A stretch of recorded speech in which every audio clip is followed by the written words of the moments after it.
Greetings, stranger. I have here before me 2 maps of Golarion and what used to be a considerable amount of bloodeye coffee. The first one has been meticulously constructed to reflect the ever-shifting geopolitical developments of our restless age of lost omens, while the second is actually informative at a glance. In my quest to determine where to turn next, I thought it would be worthwhile to offer you, budding tourist, a 1-sentence summary of every nation these maps capture. Let's do this. Okay, first, this is not actually a map of Golarion. Well, it is, but only part of Golarion.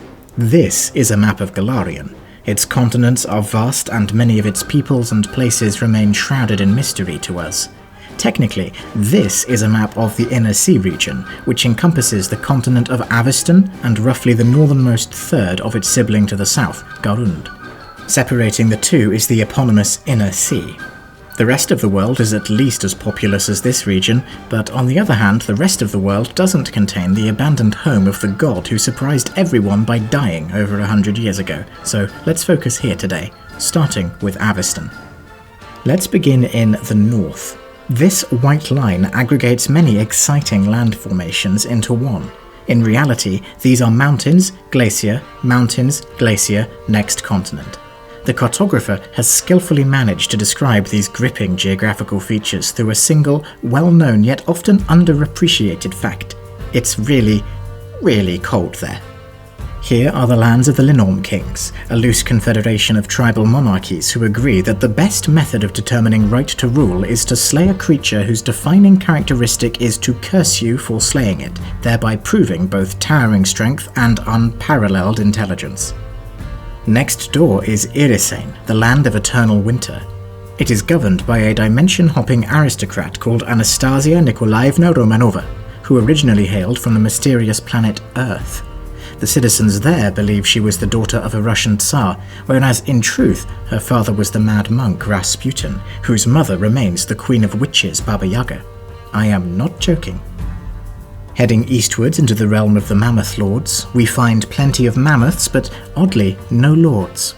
Indeed, the people there follow a nomadic, tribal lifestyle and reject nobility and lineage in favour of riding mammoths, which is completely understandable. Another step eastwards takes us into the Sarkoris Scar, better known by its most prominent geographical feature, the World Wound, which until 5 years ago was a bastion of demons behaving badly. However, since the abyssal connection was sealed, everything has been perfect and there are no remaining demons and everyone has been living peacefully once more. No further questions. From its very beginning after the death of Eridan, the World Wound was resisted by the Crusaders of Mendev, a country whose remaining 4,000-year history is, comparatively, so boring that no one can remember anything about it. Understandably, it is currently in the throes of an identity crisis. This is not a country. This is a really big lake. Seriously, it's bigger and has more depth than Mendev. Okay, moving on. To the south-southeast of the very big lake is Brevoy, a relatively new country formed when Aegon Choral the Conqueror and his dragons forcibly united the petty, squabbling kingdoms that had come before. 200 years later, his progeny refused to elaborate on any future plans and vanished into thin air, leaving the great houses on the brink of civil war. East of Brevoy lies Numeria, a land of windswept plains, barbaric decadences, and robot flaming laser swords. You see, thousands of years ago, the debris of many starships fell across the land, and their technology has been put to good use, testing the limits of our creativity for violence ever since. Okay, moving further eastwards begins a quick jaunt around Lake Encarthen, starting with the immortal Principality of Ustalav at its head. A federation of 13 largely independent counties, Ustalav is best known for pioneering a political system whereby bloodthirsty undead anarchy reigns during nighttime and apathetic ineffectual disarray reigns during the day, an experiment widely regarded as unsuccessful. Moving clockwise, we next encounter the young nation of Razmiran, ruled by Razmir, the self-proclaimed living god. Most people know this is a fraudulent claim, but are watching the nation's progress with morbid fascination anyway, just to see for how long the paranoid Wizard King can last. Its southern border is met by Conan, an elven nation.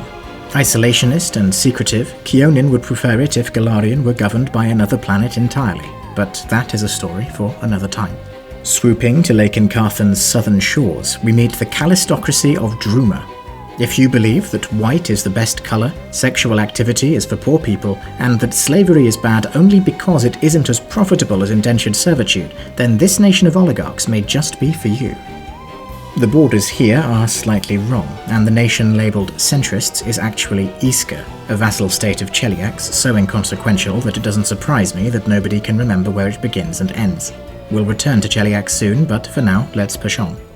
Moving westwards, we come to Multhun, a nation that desperately wants to become an empire. Unfortunately, the only thing its imperial governors have accomplished so far is to lose half of their starting territory in a civil war. Which brings us to the Libertarians' Paradise of Near Mathas, a country where the people govern themselves and answer to no authority. Being so decentralized, their former masters in Multhun frequently occupy the capital, become frustrated at this accomplishing essentially nothing, and burn it down, only for the locals to shrug and rebuild it later. Meanwhile, those two nations were so distracted by this bickering that a mercenary company turned Hobgoblin Legion was able to carve out enough territory from both to call itself WAAAGH, possibly the newest addition to the political map. The borders here are again slightly wrong.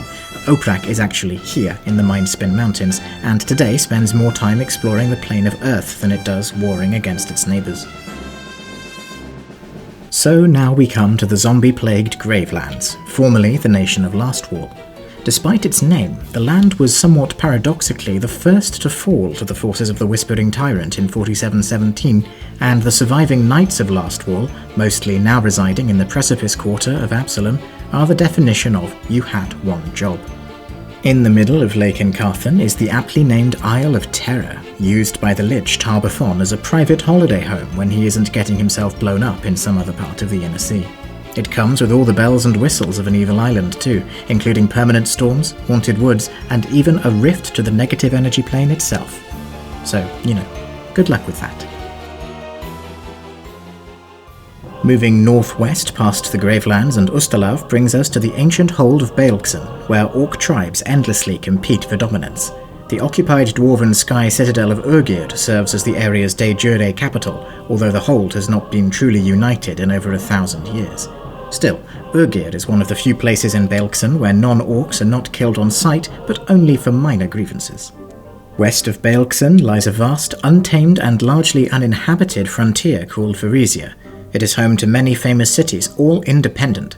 10,000 years ago, this was a different story, as the whole area was then ruled by a dangerous empire, but it would take time travel to resurrect it. On an unrelated note, northern Varisia was recently conquered by a pair of time-travelling wizards who have rekindled their long-dead empire. Outsiders call the land New Thassalon, but technically this name encompasses two distinct polities that resent each other. Also, technically the rulers are not time travellers as much as they are time skippers, but really the point is that a new power is rising.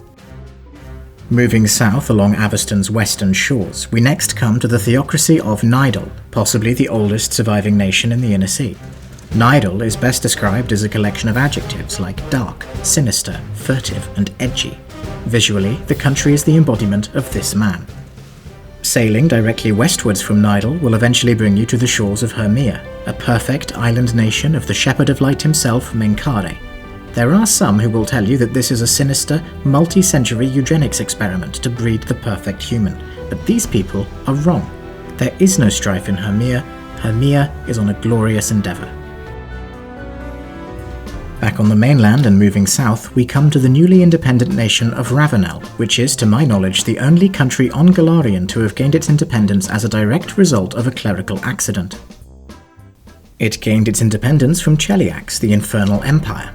It has had at least 4 other countries secede from it ever since the death of Eridan, yet it remains obstinately committed to being just awful. Unless you love devils and hellknights, in which case Cheliax is not awful, it's amazing. Cheliax's eastern border is met by its loudest rebel child, Andoran, a parliamentary democracy offering a voice to all its people. Consequently, it claims to have invented the concept of freedom in 4669, and has irritated everyone else with its incessant bragging ever since. On Andoran's eastern border, meanwhile, is the decaying empire of Taldor. It is very much the cranky old man of the Inner Sea, being at least mildly disliked by basically everyone, including itself. Its complex bureaucracy means that there are 62 Grand Duke titles for the senior nobility, but only 12 prefectures for them to govern. North of Taldor lies Galt. Fun fact, official guidance just says it must be pronounced Galt, a self-proclaimed haven for artists, poets and freethinkers. Naturally, they have collectively decided that it is easiest just to have a revolution every few years. Keeps the people guessing, you know. North of Galt are the River Kingdoms, a sort of playground for bandits. Anyone with a few thousand warriors can carve out their own petty nation there, until it inevitably collapses in on itself a few years later once they realise there is literally nothing else to do. And finally, south of Taldor, we have Qidira. It essentially does everything Taldor does, but better. Taldor has never forgiven Qidira for displaying mild competence, and the two are likely to go to war again in the near future over this grievance. Well, that more or less concludes Avistan. Next up, Garund. I think I need more bloodeye coffee first though, so give me a couple of minutes here, and until then.